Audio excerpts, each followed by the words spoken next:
Hello everyone, welcome back to our channel rise for excellence. आज के इस video में हम बीएड का पोर्शन जो है थोड़ा सा डिस्कस करने वाले हैं। जिन बच्चों का अभी एग्जाम है वो इस वीडियो को जो है वो देख सकते हैं, और जिनका एग्जाम नहीं भी है वो भी अपने नॉलेज को जो है वो अपडेट कर सकते हैं। तो चलिए आज के वीडियो की शुरुआत करते हैं। इसमें फर्स्ट क्वेश्चन है, which type of assessment is primarily used to monitor student learning progress and provide ongoing feedback to improve instructions. तो ये क्वेश्चन जो है इजी है। आप देख सकते हैं कि आपको पूछा गया है कि कौन सी ऐसी असेसमेंट है जो हम यूज करते हैं ताकि स्टूडेंट को आप मॉनिटर कर सकें, उसका किस तरह से प्रोग्रेस हो रहा है, उसका ऑनगोइंग फीडबैक जो है आप देख सकते हैं ताकि वो इम्प्रूव कर पाए। तो इस असेसमेंट को आप क्या बोलेंगे? तो समेटिव है, फॉर्मेटिव है, डायग्नोस्टिक है या फिर प्लेसमेंट असेसमेंट। इसमें जो बी ऑप्शन है that is correct. Next question है आपका कि समेटिव असेसमेंट जो होती है उसका क्या मुख्य उद्देश्य होता है? To identify learning difficulties before unit begins, to evaluate student learning at the end of instruction unit against a standard, to provide daily informal feedback to students या फिर to group students by ability level. तो ये चीज आपको पता है। Summative देखो नाम से ही पता चल रहा है, समेटिव यानी कि किसी चीज का सम। तो हम सम जो है वो एंड में करते हैं, पूरे साल का जो भी परफॉर्मेंस है बच्चे का उसको एंड में हम देखते हैं, जो उसे आप समेटिव असेसमेंट बोलते हो। तो इसमें जो आपका करेक्ट आंसर आ जाएगा that will be B option, यानी कि स्टूडेंट की जो लर्निंग है उसको इवेलुएट करते हैं at the end of an instructional unit against a standard. तो इसमें B option will be correct. आपका नेक्स्ट क्वेश्चन है, when an assessment measures what it is actually intended to measure it is said to be high. देखिए बोला गया है कि जब आप ऐसा असेसमेंट कर रहे हैं जो मेजर कर रहा है, जो कि एक्चुअली उसका करना चाहिए वो चीज को ही वो माप रहा है, तब आप उसको क्या बोलेंगे वहां पे? यहाँ पे आपका जो ऑप्शंस में है that is reliability, validity, practicality या फिर ऑब्जेक्टिविटी। इस क्वेश्चन का जो करेक्ट आंसर आ जाएगा that will be B option. यहाँ पे जो है आप इस क्वेश्चन का जो है वो एक्सप्लेनेशन भी देख सकते हैं कि वैलिडिटी जो है वो क्या है। बेसिकली कि एक तरह से आप एक्यूरेसी देखते हैं, ठीक है। तो यहाँ पे ये चीज आप पढ़ सकते हैं। आपका नेक्स्ट क्वेश्चन है कि यदि कोई परीक्षण समान परिस्थितियों में छात्रों के एक ही समूह को कई बार देने पर लगातार और स्थिर परिणाम देता है तो वो क्या है? यानी कि आप कोई टेस्ट कर रहे हैं, ठीक है, और वो आपको एक कंसिस्टेंट एंड स्टेबल रिजल्ट ही जो है हर बार देता है, तब आप उसको क्या बोलेंगे? आपके ऑप्शंस में है वैलिड, रिलायबल, ऑथेंटिक या फिर सब्जेक्टिव। इस क्वेश्चन का जो है बी ऑप्शन जो है वो आपका करेक्ट होगा।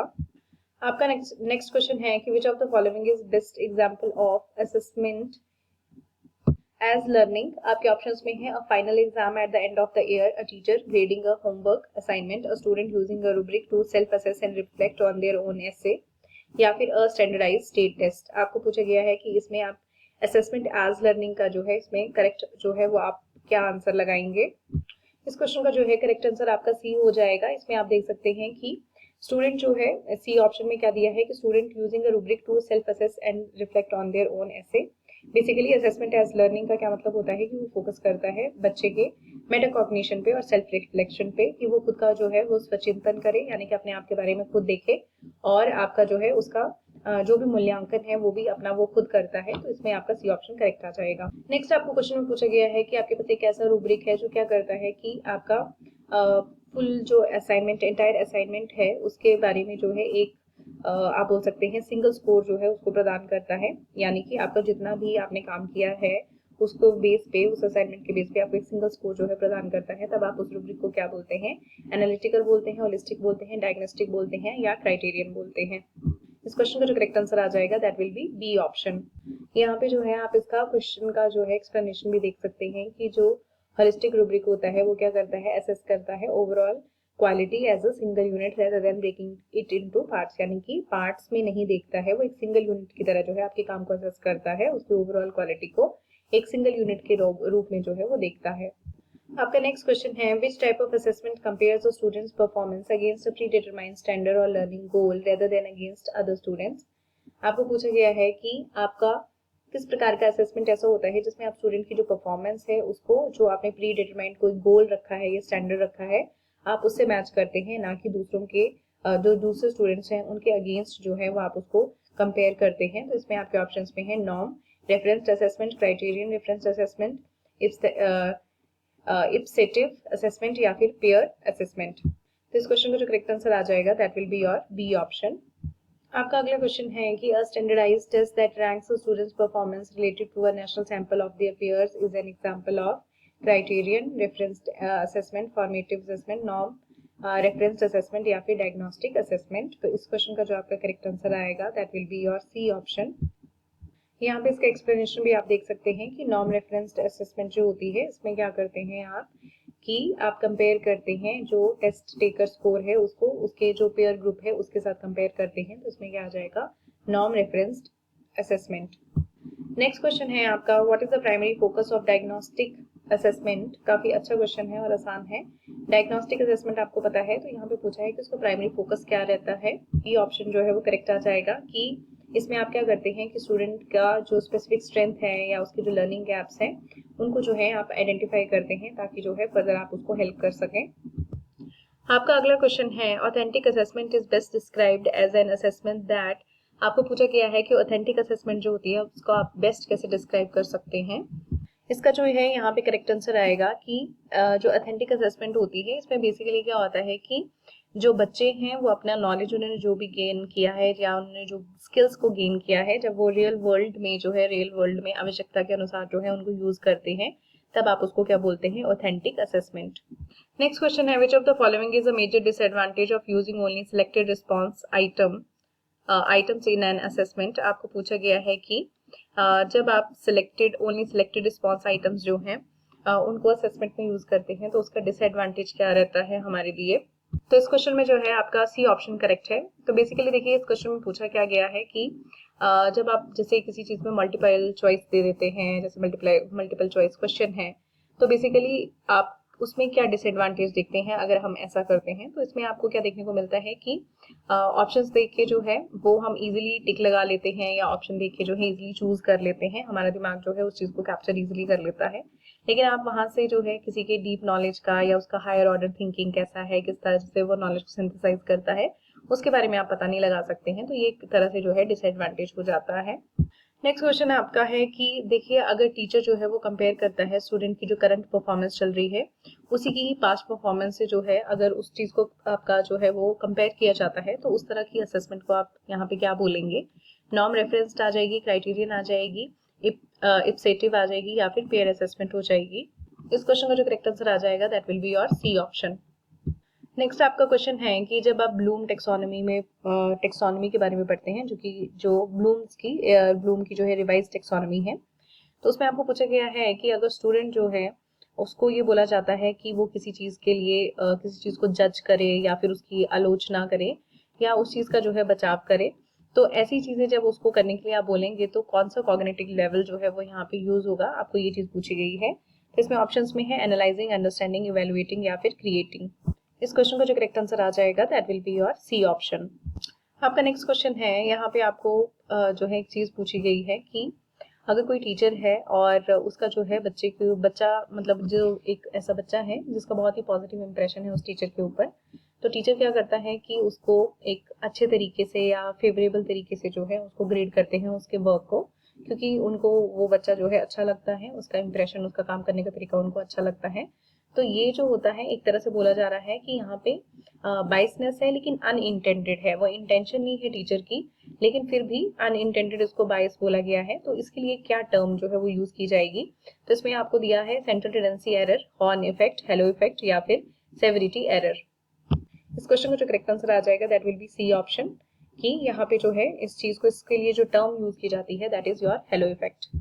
आपका अगला क्वेश्चन है कि to ensure that an assessment aligns perfectly with curriculum objectives a teacher should construct a rubric matrix, table of specification, blueprints, anecdotal record या फिर स्टूडेंट पोर्टफोलियो। देखिए आपको यहाँ पे क्या बोल रहा है ये कि ये इंश्योर करने के लिए कि जो असेसमेंट है वो अलाइन करे परफेक्टली, जो भी करिकुलम के ऑब्जेक्टिव्स रखे हुए हैं उसके साथ जो है असेसमेंट अगर अलाइन करे तो टीचर को क्या करना चाहिए। तो इसमें जो करेक्ट आंसर आएगा that will B option.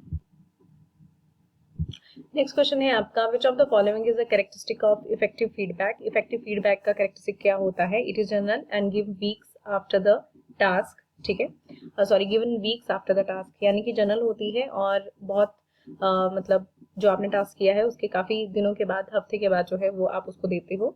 It focuses strictly on the student's personality, it is timely, specific and actionable, it includes only a letter grade without comments. तो ये आपके कुछ कैरेक्टरिस्टिक्स यहाँ पे दे रखे हैं।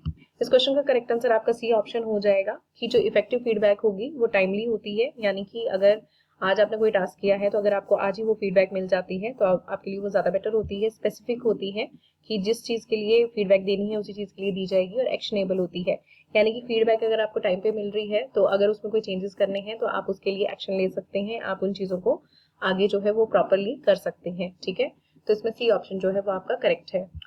नेक्स्ट क्वेश्चन है आपका, portfolio assessment is highly valued because it is quick and easy to score, eliminates the need for rubrics, showcases the students growth effort and achievements over time, focuses strictly on the rote memorization। आपको बोला गया है कि जो portfolio assessment होती हैं उसको बहुत ज्यादा वैल्यू किया जाता है, ऐसा क्यों होता है? इस क्वेश्चन में जो है आपका सी ऑप्शन जो है वो करेक्ट है कि जब आप पोर्टफोलियो असेसमेंट में हाईली वैल्यू क्यों होता है उसका, बिकॉज आप उसमें देखते हैं कि स्टूडेंट की ग्रोथ जो है, उसके एफर्ट्स, उसकी अचीवमेंट जो है समय के साथ किस तरह से हुई हैं, वो सारी चीजें जो है वो आपको उसमें दिखती हैं, तो आपको एक ओवरऑल जो है व्यू मिल जाता है उसके बारे में, इसलिए इसको ज्यादा वैल्यू जो है वो दी जाती है। आपका अगला क्वेश्चन है कि कौन सा टेस्ट आइटम है, आपको टेस्ट आइटम का नाम बताना है, जिसमें क्या होता है कि आपका जो गेस वर्क है वो जीरो में चला जाता है, मतलब आपको गेस करना मुश्किल हो जाता है। आप उसमें गेस जो है जीरो के बराबर कर सकते हैं। और दूसरा इसमें लिखा है कि डिफिकल्ट हो जाता है ग्रेड देना, अगर उसमें जो हैंड राइटिंग है या स्पेलिंग है वो वेरी करती है तो ग्रेड देना भी जो है वो मुश्किल हो जाता है। ये आपका क्वेश्चन है। तो इसमें जो है आपका ऑप्शंस में है ट्रू फॉल्स वाले क्वेश्चन जो होते हैं उसमें ऐसा होता है, मैचिंग में होता है, मल्टीपल चॉइस में होता है, या फिर शॉर्ट आंसर या कंप्लीशन में होता है। इस क्वेश्चन का जो आपका करेक्ट आंसर आ जाएगा that will be your D option, short answer completion जो है यहाँ पे करेक्ट आंसर है। नेक्स्ट क्वेश्चन है आपका कि पेयर असेसमेंट जो होती है क्लासरूम में जब की जाती है तो बेनिफिशियल क्यों होती है क्लासरूम एनवायरनमेंट में? आपके ऑप्शंस में है कि it allows the teacher to stop grading entirely, it encourages collaboration, critical evaluation and deeper understanding of assessment criteria, it ensures perfect grading accuracy, या फिर it eliminates the need for learning objectives. तो यहाँ पे आप देख सकते हैं कि आपको पूछा है कि पेयर असेसमेंट क्यों बेनिफिशियल है। या तो वो टीचर को जो है वो अलाउ करती है कि वो ग्रेडिंग ना करें एंटायरली, या फिर वो आपका जो है कोलैबोरेशन, क्रिटिकल जो है evaluation, deeper understanding assessment criteria का, ये सब में हेल्प करती है, या फिर वो इंश्योर करती है आपकी ग्रेडिंग एक्यूरेसी को, या फिर it eliminates the need for learning objectives की, और लर्निंग ऑब्जेक्टिव्स जो है उनकी नीड को जो है एलिमिनेट कर देती है। इस क्वेश्चन का जो करेक्ट आंसर आएगा that will be B option. देखिए जैसे यहाँ पे क्वेश्चन है इसको आप कॉमन सेंस से जो है वो सॉल्व कर सकते हैं, वैसे ही क्वेश्चन जो है वो आपको एग्जाम में आ रहे हैं, तो ऐसे घबराने वाली या ओवरलोड जो है इन्फॉर्मेशन अपने दिमाग में करने की जरूरत नहीं है। जहाँ तक मुझे लगता है कि अगर आपको बेसिक नॉलेज है बीएड का, कुछ जैसे थ्योरीज हैं आपकी, बेसिक बेसिक चीजें आपको पता है कि ब्लूम टेक्सोनॉमी में क्या बोला गया था या ट्रायल एंड एरर मेथड क्या है, तो बेसिक चीजों से ही क्वेश्चन आए हैं और कॉमन सेंस वाले क्वेश्चन आ रहे हैं, तो आप इजीली उनको कर सकते हैं। बस ये है कि आप थोड़ा सा ब्रश अप करके जाएं चीजों को, बाकी ऐसा नहीं है कि बहुत ही ज्यादा हाई लेवल के क्वेश्चन आएंगे, इसलिए थोड़ा रिलैक्स होके जो है आप प्रिपरेशन करें और आपके क्वेश्चन जो है वो इजीली हो जाएंगे। हमारा आज का लास्ट क्वेश्चन है, what is the primary limitation of performance based assessment? Performance based assessment जो होती है उसका लिमिटेशन क्या आपको देखने को मिलता है? They only major rote memorization, they can not be graded with rubrics, they are time consuming to administer and scoring can be subjective, या फिर they lack engagement for students। इस क्वेश्चन का जो आपका करेक्ट आंसर आ जाएगा that will be C option, यानी कि ये जो आपका परफॉर्मेंस बेस्ड असेसमेंट होता है इसमें क्या होता है, लिमिटेशन ये हो जाता है कि टाइम कंज्यूमिंग होता है। ठीक है, आप जब स्कोर देते हैं ये सब चीज़ों में जो है वो टाइम लगता है। ठीक है, उन्हें आयोजित करने में, उनको स्कोर करने में, स्कोर देने में टाइम लगता है, और जो स्कोरिंग है वो सब्जेक्टिव भी हो सकती है, इसीलिए यहाँ पे जो है ये लिमिटेशन का काम करता है। आपके लिए जो है आज का क्वेश्चन ये है कि आपने ये बताना है कि इसमें से नीचे जो लिखी हैं चीज़ें उसमें से बेस्ट कौन रिप्रेजेंट करता है असेसमेंट ऑफ लर्निंग को। आपके ऑप्शंस में है monitoring student progress via weekly quiz to modify homework, a final practical exam to certify a student's driving capability, peer reviewing a rough draft of a report, या फिर a warm up activity checking prior knowledge. तो इसमें से आपने बताना है कि assessment of learning को कौन प्रॉपर्ली जो है वो रिप्रेजेंट करता है। अगर आपको ये चीज़ें पता है कि असेसमेंट ऑफ लर्निंग क्या है, फॉर लर्निंग क्या है, तो इससे जो है आप इजीली जो है आंसर दे सकते हैं। तो कमेंट बॉक्स में जरूर बताएं कि इसका आंसर क्या होगा। आज की वीडियो में इतना ही, कल जो है एक और टॉपिक जो है हम कवर करेंगे। Thank you so much.